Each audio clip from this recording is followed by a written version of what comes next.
Jenna, on here alongside 2024 Rising Star Brett Beckwith, who just piloted the heavy 1-5 favorite to the winner's circle in race one. It's got to feel good getting a win right away. Yeah, absolutely. If you can get a win in the first race, that's always a huge bonus, and I'm fortunate enough to drive for some good trainers tonight.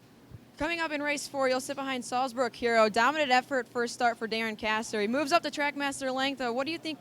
How do you think that he'll handle a step up? Honestly, this horse was tremendous last week. I went with the plugs in. I was ripping his face off finishing. I know it was a cheaper group, but Darren does a good job, and that horse has got some back class to him. In race six, Gray Horizon, he qualified at Saratoga. What did you think of that prep, and what kind of trip and effort are you hoping for in his first start of 2025? You know, I'm probably going to trip him out a little bit. His qualifier was just okay, but that being said, he wasn't getting around the turns up there at Saratoga, so I'm sure the big track will help him a ton, and they paid good money for him, and he looks like a nice horse on paper. Race 7, post 2 for Warby Total. He's had an outside draw the last 2 weeks in a row, and he raced well. Now with an inside draw, is he likely the one to beat in here? I think he's got a good shot. You know, I raced him pretty aggressive, or not really aggressively, but I was parked the whole mile last start, and he finally draws inside, and I think he'll be right there finishing as long as I can give him a good drive. Race 8, Blank Stare will start from post 4. Second in the qualifier. Does he feel like he's good enough this evening to go with just one qualifier off a 5-month layoff?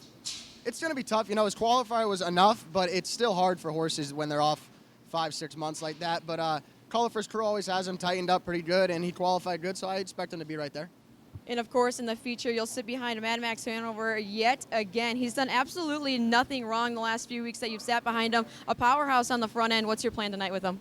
I would love to do the same again, obviously, but unfortunately you never know how the race may shake out. But I really love this horse. I mean, he's the greatest horse to drive. He gives you everything he's got, and he's fun. So we'll see if we can get it done again. That'd be nice. Into last week, you were kind of passing the stretch there. As a driver, how did it feel for him to dig back in? Was he pretty confident in him when that horse got by him? You know, Jake always told me don't ever give up on him, and I tried not to ask him too early in the top of the stretch, and as soon as I had to get after him a little bit, he responded, and I mean, he fought that horse off really gamely, and it'll be fun to see how the race shakes out tonight. Brett, thank you for your time. Best of luck tonight. Thanks, Jenna.